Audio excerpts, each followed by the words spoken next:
आपने भी world bank के सरबराह का मौक़िफ़ सुना, हमने नाज़रीन को भी सुनवाया। अजय बंगा ने जो बात की है, उन्होंने ये मौक़िफ़ हमारे सामने रखा है कि कानूनी तौर पर जो दुरुस्त है वो ये चीज़ है कि सिंध तास माहिदे की दो पार्टीज़ हैं और उन दो पार्टीज़ की मुश्तरका जो अग्रीमेंट है उसी से ही इसका हवाले से कोई भी फ़ैसला होगा, चाहे इसको ख़त्म करना है, लागू करना है, जो भी करना है। तो आपको इस वीडियो की क्या समझ आई है जो बात उन्होंने की है? देखिए, उन्होंने बिल्कुल दुरुस्त बात की है और वो वर्ल्ड बैंक के हेड हैं और उनका मौक़िफ़ जो है उसकी बड़ी अहमियत है, क्योंकि वर्ल्ड बैंक ने यही पूरा फैसिलिटेट करवाया इस माहिदे को, उसके गारंटर के तौर पर भी ऑपरेट करता है। अगरचे उसका रोल उसके अंदर महदूद है, लेकिन उनकी जानिब से बतौर हेड ऑफ़ द इंस्टीट्यूट इस मौक़िफ़ को क्लैरिफाई करना कि इंडिया का जो स्टांस है ऑफ होल्डिंग इन अबेंस, इसकी कोई गुंजाइश ट्रीटी के टेक्स्ट में मौजूद नहीं है, ये एक अहम राय है और पाकिस्तान के मौक़िफ़ की ये हिमायत करती है। और पाकिस्तान भी यही कहता आया है कि जब तक कोई प्रोविज़न ना हो और कोई टर्मिनेशन की क्लॉज़ नहीं है या अबेंस की नहीं है, तो अबेंस के अल्फाज को इस्तेमाल करके ट्रीटी को गैर ऑपरेशनल करना जो है ये अल्ट्रा वायरीज एक्ट है, इसकी कोई गुंजाइश नहीं है और लिहाजा ट्रीटी इंटैक्ट है पाकिस्तान के नुक्ता नज़र से। और यही बात वर्ल्ड बैंक के जो हेड हैं उन्होंने भी कह दी है। तो मैं समझता हूँ कि इंडिया का इस कदर ज़्यादा गैर कानूनी मौक़िफ़ को अडॉप्ट करना उनकी reputation as a responsible state को बहुत ज़्यादा उसने डेंट किया है। ठीक है। अच्छा, लेकिन जो बात उन्होंने की उसका एक इम्पैक्ट हमारे जो मौक़िफ़ है उसको तक़वियत देता है और दूसरा साइड अगर उसका देखें तो वो हमारे साइड को एक तरह से वीकन भी करता है, हमारी पोजीशन को। वो इसी तरह से कि जो चीज़ इंडिया के ख़िलाफ़ जाती है वो हमारे भी ख़िलाफ़ जाती है। वो ये है कि दोनों पार्टीज़ आपस में ही बैठकर इस मामले को सॉर्ट आउट करेंगी।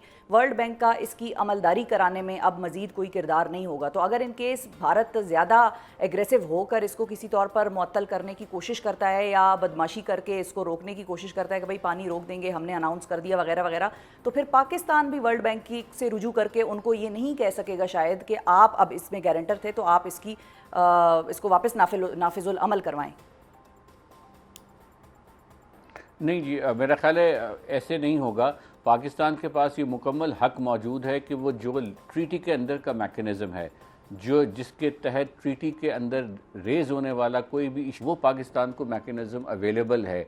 नॉर्मली इंडिया उस मैकेनिज़्म को ज्वाइन करे या ना करे उसकी सियासी चॉइस रहेगी, लेकिन पाकिस्तान के पास ये ऑप्शन है। उसके अलावा पाकिस्तान बैनुल-अक़वामी फ़ोरम्स को अप्रोच भी कर चुका है और कुछ को और भी करना चाहिए, जिसमें इस चीज़ की वजाहत की है पाकिस्तान ने कि हमारे लिए होस्टाइल एक्ट है और इंटरनेशनल लॉ की जो जूरिस्प्रूडेंस है उसमें जब भी ट्रीटी को, इस नौइयत की ट्रीटी को यूनिलैटरली सस्पेंड किया जाए तो ये होस्टाइल एक्ट तस्वुर किया जाता है, ऑलमोस्ट एक्ट ऑफ वॉर या डिक्लेरेशन ऑफ वॉर के हम आहंग इसको तस्वुर किया जाता है।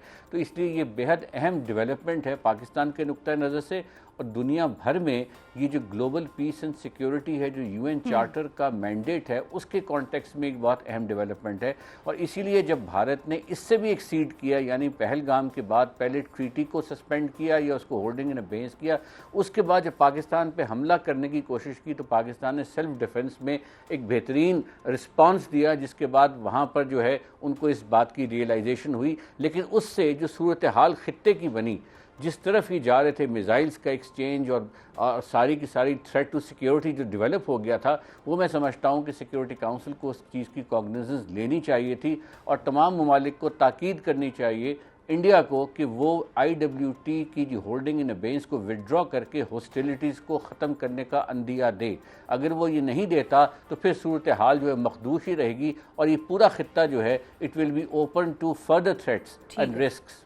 ठीक है। अच्छा, तो सूफी साहब एग्जैक्टली यही पॉइंट मैं अगला सवाल में भी रेज़ करना चाहूँगी आपके साथ कि पाकिस्तान की कौमी सलामती कमेटी तो भारत की जानिब से हमारे हिस्से का पानी रोके जाने के अमल को एक जंगी इकदाम करार दे रही है और एक्ट ऑफ वॉर उसको कंसिडर किया जा रहा है हमारी तरफ से। तो बैनुल-अक़वामी कानून के तनाजुर में किसी मुल्क के जंगी इकदाम को फिर कैसे ट्रीट किया जाता है लीगली?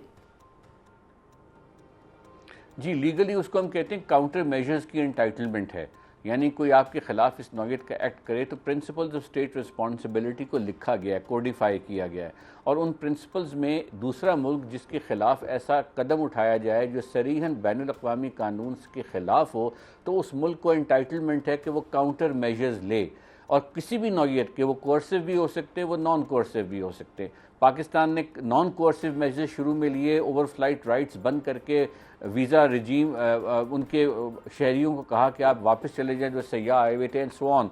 और पाकिस्तान ने कोर्सिव मेजर्स उस वक्त तक रोके रखे जब तक कि उनकी जानिब से एग्रेशन नहीं की। जब एग्रेशन की तो मैं फिर समझता हूँ सेल्फ डिफेंस के कवानीन के नीचे पाकिस्तान ने उनका तरीके से जवाब दिया। ये भी जहन में रखिए कि वॉर की जो कमेंसमेंट है उस पर एक जजमेंट है, एक आर्बिट्रेशन अवार्ड डायलेमा सीमेंट का 1960s में आया था। उसमें ये चीज़ डिस्कस हुई थी कि कंपनी ने कहा कि चूंकि इंडिया पाकिस्तान की जंग हो गई 1965 की वॉर हुई तो मेरा ये कॉन्ट्रैक्ट सस्पेंड हो गया। तो आर्बिट्रेटर ने एग्जामिन किया, उसने कहा नहीं नहीं नहीं, तमाम ट्रीटीज चूंकि इंटैक्ट है लिहाजा ये वॉर नहीं थी, ये आर्म्ड कॉन्फ्लिक्ट था। लेकिन उससे जो आप असूल अखज़ कर सकते हैं वो ये है कि जब कोई ट्रीटी आप सस्पेंड करते हैं तो आप बेसिकली सिग्नल कर रहे हैं कि मैं हॉस्टिलिटी कमेंस कर रहा हूँ। ये सिग्नलिंग ऑफ वॉर है और ये बहुत डेंजरस सिग्नलिंग है, और इसीलिए सिर्फ इसका ट्रीटी का ताल्लुक पानी से नहीं है बल्कि इस खित्ते के अमन के साथ अब हो गया है। ठीक है, तो फिर सूफी साहब आपके जवाब के मुताबिक हम कोर्जिव और नॉन कोर्जिव एक्शंस दोनों ही ले चुके हैं, एक 25 अप्रैल को और एक जो है अब जो हमारे 10 मई को जो सारी कहानी हुई और हमने एक कोर्जिव मेजर लिया। अब इन दोनों के लिए जाने के बाद हमारे पास क्या फर्दर ऑप्शंस रहते हैं?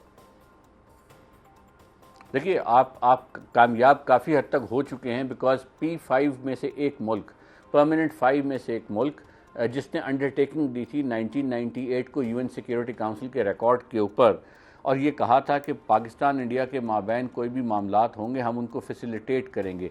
यूनिलैटरल अंडरटेकिंग है, लीगल ऑब्लिगेशन है तमाम P5 ममालिक में। उनमें से एक मुल्क अमेरिका ने, उनके प्रेसिडेंट ने सीज़ फायर जो है उसको करवाया है और ट्वीट में वजाहत की है टर्म्स ऑफ रेफरेंस की जो दोनों पार्टीज़ आपस में तय करेंगे। जिसमें सबसे अहम चीज़ जो उभर के सामने आई वो कश्मीर का इशू है। वो इशू जो पहले दब गया था, जिसको सुप्रीम कोर्ट ऑफ इंडिया ने भी किसी हद तक कोशिश की थी उस पर मिट्टी डालने की, लेकिन अब वो इशू भी सामने आ गया। So in other words Kashmir, Indus water treaty का इशू और बाहमी issues relating to use of force, वो तमाम के तमाम जो इशूज़ हैं वो अब टेबल पर आ गए हैं।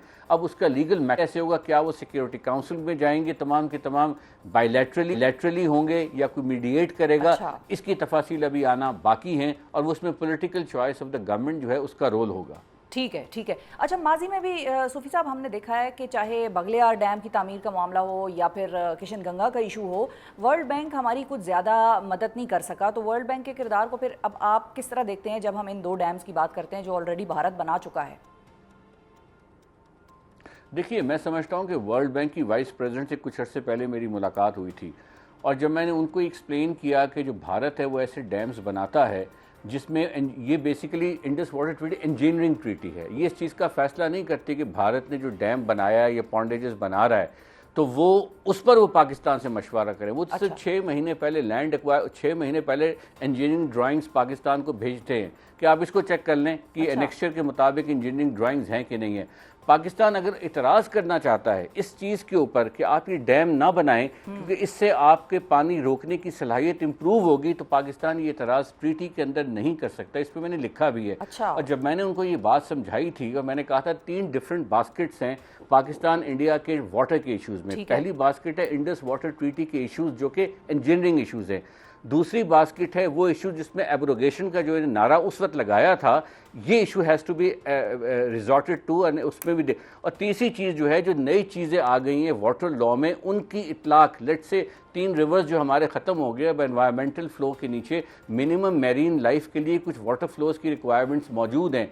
तो ये 3 डिफरेंट बास्केट्स हैं जिनको हम मिलाकर ख़ुद कंफ्यूज हो जाते हैं और कन्फ्यूजन की वजह से हमारी जो स्ट्रेटजी है वो दुरुस्त नहीं होती। तो हम ये समझते हैं कि तमाम मामलात पानी के इंडस वाटर ट्रीटी के फ्रेमवर्क में होने चाहिए। मैं समझता हूँ कि पाकिस्तान ने इस चीज़ पर एतराज़ करना है कि जो इंडिया पॉन्डेजेस और डैम्स अपस्ट्रीम बना रहा है वो डिसप्रोपोर्शनेट हैं to the use in the valley, और उनका जो मकसद है लॉन्ग टर्म 15 साल 20 साल में वो इस वाटर फ्लो पे कुछ कंसिडरेबल कंट्रोल एक्सरसाइज करना है। तो ये एतराज़ ट्रीटी के अंदर हो ही नहीं सकता, ये ट्रीटी से बाहर बायलैटरली या एट इंटरनेशनल फोरम्स पाकिस्तान को रेज करना होगा।